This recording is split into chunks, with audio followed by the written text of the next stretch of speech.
Hey everybody, Connie here. Welcome back to another video, guys. Today we're going to talk about how to build confidence within yourself after you've broken it or somebody else has. And my inspiration for this video comes off the Love and Respect by this amazing doctor. I don't want to butcher their name, so I'm just going to give you guys this book. And then simultaneously, I'm also reading 7 Habits. I like to take my time when I read to apply, to reflect, and to learn. Disclaimer, this is just for educational entertainment purposes only. I'm sharing you my experience. Please do not take this to heart. If you need professional help, please seek someone of that nature. Okay, so when I was living in my car in Chicago for that entire year from 2023 going to 2024, I made a sacred vow that I'm going to sit with myself no matter how many times I've cried, and I've cried every single night for the past year. And I just was so determined to build this relationship, to build this version of myself, to see who I am. And the reason why I say this is not a lot of people are willing to sit with themselves and listen to themselves. Not a lot of people want to call themselves out or tell themselves the truth of why they do something, why these habits aren't working, and why these patterns keep repeating. And so the art of becoming the best version of yourself and returning you back to yourself, because I actually care, is that you're going to have to make a lot of mistakes. And those mistakes are just lessons, okay? You either win in life or you just learn lessons. That's simply what it is. And so I was reading this book, and the author was talking about a woman that stonewalls or a man that stonewalls has lost the confidence in himself to open up his or her heart to somebody else because they have just given up. And it's not like they were just born into this. They had this innocence of trust, of people are good. But then when the world reflects this darker side, they don't know if they should continue to trust, if they should continue to have hope. So in this case is, do I actually trust myself to have the confidence, because I broke myself unconsciously so many times. I've scattered myself into 1,000 pieces in different relationships, different timelines. And how exactly do I pick myself back up? And it seems like going to the club or hopping from a relationship or doing drugs and food is just not working anymore. And so I hear you, I see you guys. It is one of those feelings where it's like, I can't even find a reason beyond myself to build myself back up and to reclaim the scattered pieces and to resurrect myself from this grave that I've dug myself, this hole. And so if you think of a graveyard, I want you to think of your 10-foot deep, and you see kind of like the light, but you're not really sure how you're going to get up there. You don't have any tools, and you're just in your own muck. Like, you're literally at the bottom of the pit. No one is there to come and save you, and that's just what life is sometimes. And so I want to share with you guys with this knowledge to get you out of that rut. So again, the first step, and I always talk about this, is knowledge, right? The only reason why you're in that hole and you've scattered yourself 1,000 different pieces is because you've either learned it from somebody, right? Or it's a program that has been taught to you. So think about you being conditioned, you being taught by your parents, and then you also having, maybe you're living in the ghetto. Maybe you are around people that are just not good people. And so you cannot blame yourself for the way that you think, the way that you act, the way you feel. However, you do have a voice that tells you right from wrong, and it is your free will to do so. Now, if you can just think about that, you have a compass, and everyone has this compass, okay? It's up to you to decide to listen, to actually want better. And so in the case of trying to reclaim and build yourself whole of what has been scattered and to resurrect yourself from basically this dead version that no longer serves you, the first step is knowledge. Okay, it's like witchcraft comes from incompetency, comes from a place of generations of neglection of self and the ability and the wantingness to grow. So when you think about witchcraft, dark magic, voodoo, black magic, it is just the hijacking and the malfunction in thinking of our own perception. So when bad things happen, you can say, oh, darkness, you can say shadow self, you can say demons and monsters and programs, whatever you call the entity itself. We just know it's not serving anymore. So if you can take wisdom and knowledge and you apply it the right way, okay, because knowledge liberates the mind. It is the very compass to which you can go to your destination versus just listening to people. Knowledge will free you and your entire generation. Think about that.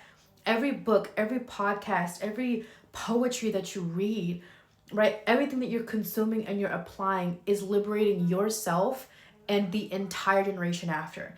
And so that is how you can resurrect what has been scattered. That is how you can build confidence within yourself, is knowledge, okay? Yeah, you fucked up, right? Welcome to the club. However, if you decide to not want to fuck yourself up, then we can do something about that. And again, pick a fucking book. I remember that entire month, and I was in Chicago for a whole year, okay? I wanted to sit with myself. This is in 2023 going to 2024. I had to sit with myself the entire year.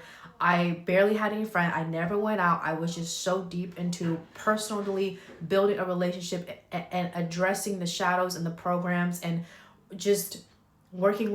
All I was doing was working. I never had time for fun, okay?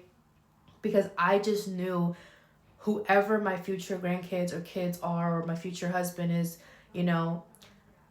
I need to do better. It is the willingness of wanting to learn. So I started detoxing more. I started reading more. I started going to the gym more. I started lifting myself back up, but it wasn't like an overnight journey. When I broke the pieces of myself, which I didn't know at that time, the hardest part was I can't even trust myself to look at myself in the mirror and tell myself I'm proud and I'm living in my fucking car and all my clothes are packed in my trunk. You know how devastating that was to be broke and give your last $40 to some person that spent it on some dumbass weed? Excuse my language. And you're just trying to find the right friends, find the right partner, and everything's falling apart and you don't have enough money to get yourself a meal and you're just for your clients' food. It's like I've been pit bottom rock deep, and that's not the worst of the worst.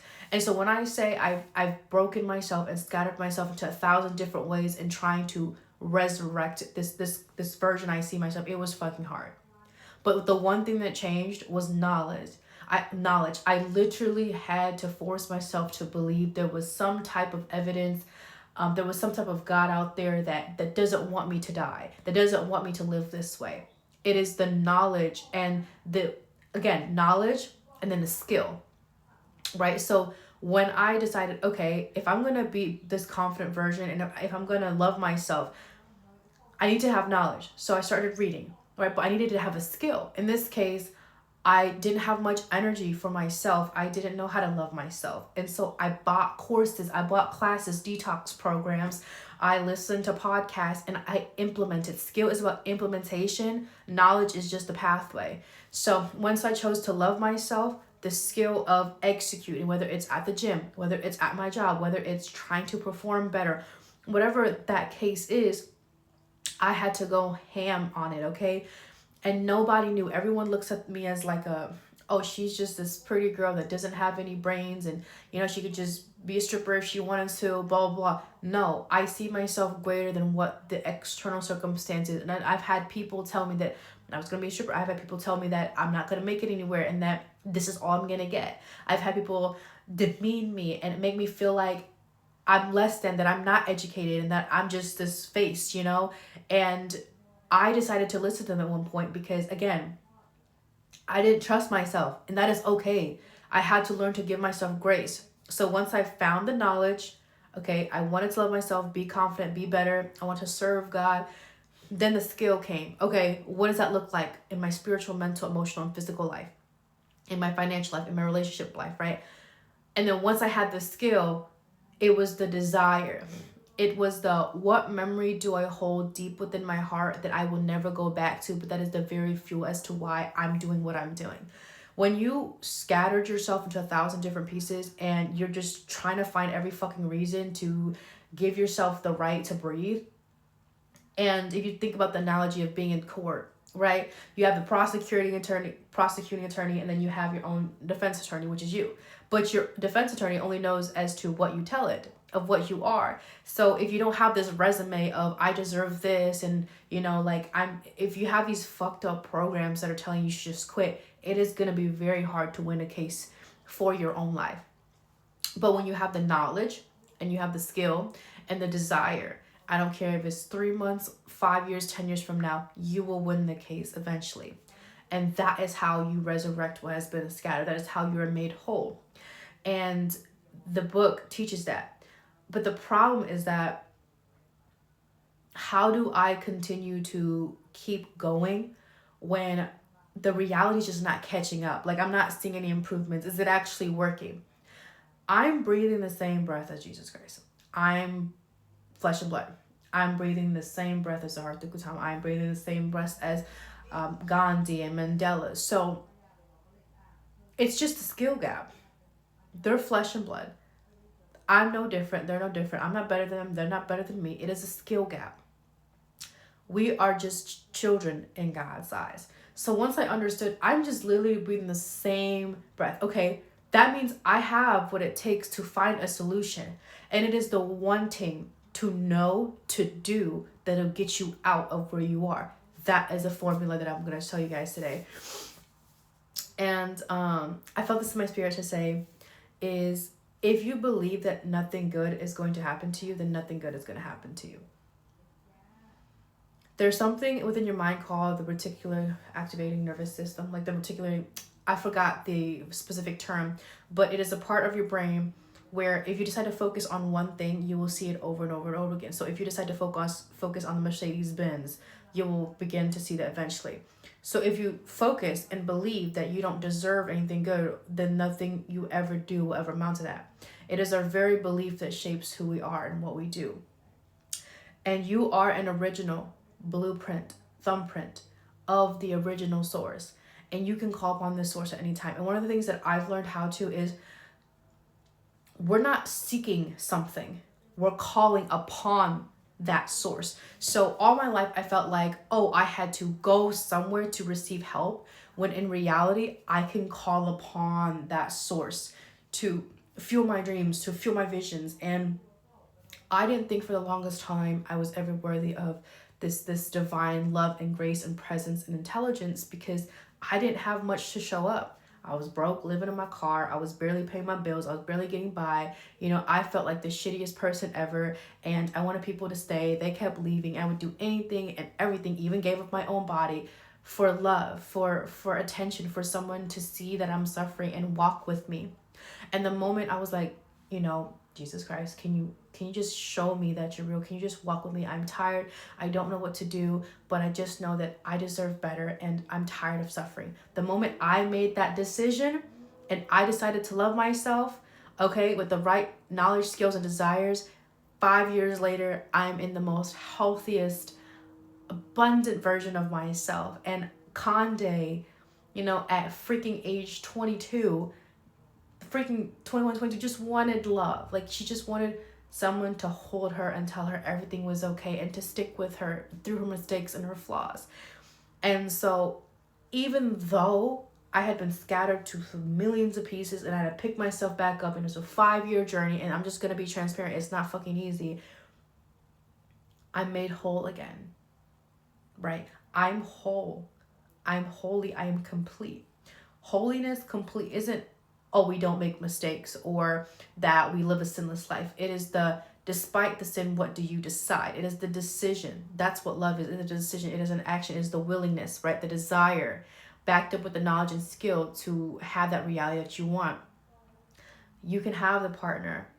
You have to believe that life can be something greater. You can absolutely achieve your dreams. And people don't understand because it's not for them to understand. It is what God has trusted you. And can you trust yourself enough to resurrect what has been scattered, to claim yourself worthy for that reality? And that's what I wanted to leave with you guys today. I love you so much. You have to tell yourself that you're worth fighting for, you're worth loving, you're worth being chosen, because then the world will try to spill its lies telling you the opposite.